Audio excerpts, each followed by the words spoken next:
Iya, terima kasih Anda masih bersama kami di Seputar Aceh. Pemirsa, turnamen sepak bola yang berlangsung di lapangan bola kaki Gampung Lamcot, Kecamatan Darul Imara, Kabupaten Aceh Besar, mempertemukan klub nuklir Gampung Lamdom dengan klub PSG Gampung Cot Masjid.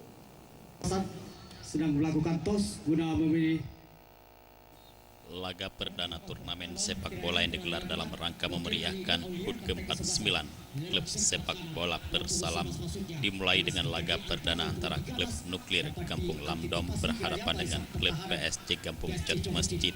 Dalam pertarungan perdana tersebut, kedua kesebelasan tetangga yang berasal dari kota Banda Aceh masing-masing diperkuat pemain-pemain andalan mereka.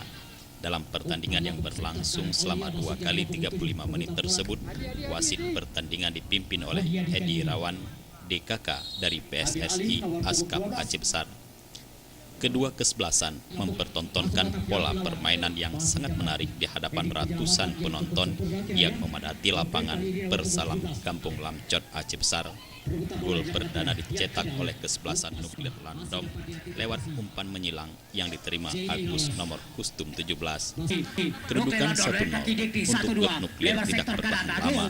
Abdul dari PSG Cot Masjid menyamakan kedudukan pada menit ke-20. Gempuran demi gempuran dari pemain PSG semakin tak terbendung yang membuat pemain nuklir harus menyerah dengan penambahan skor dari kaki Gunawan pada menit ke-30. Kedudukan 2-1 untuk PSG Cot Masjid hingga turun minum pada babak perdana. Pada babak kedua, permainan cantik dari talenta sepak bola Gampung Cot Masjid kembali menambah gol pada menit ke-60 lewat kaki Dian Rahmadani yang menjebol keras gawang nuklir yang dikawal Norman.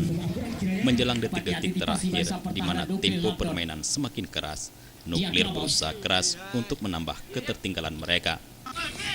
Akhirnya Eni berhasil menjebol gawang PSG yang dijaga Ardiansah. Kedudukan 3-2 untuk PSG Cot Masjid hingga wasit meniup peluit panjang.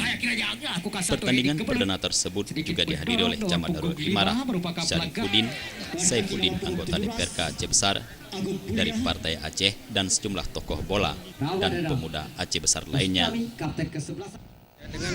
Dalam rangka Persalam Lamcot patut kita apresiasi karena dengan kegiatan ini dapat mencari atau melahirkan bibit-bibit baru di Aceh Besar khususnya di Darul Imara, dan dengan turnamen ini dapat menjauhi pemuda-pemuda dari pengaruh narkoba. Tim Liputan Aceh TV.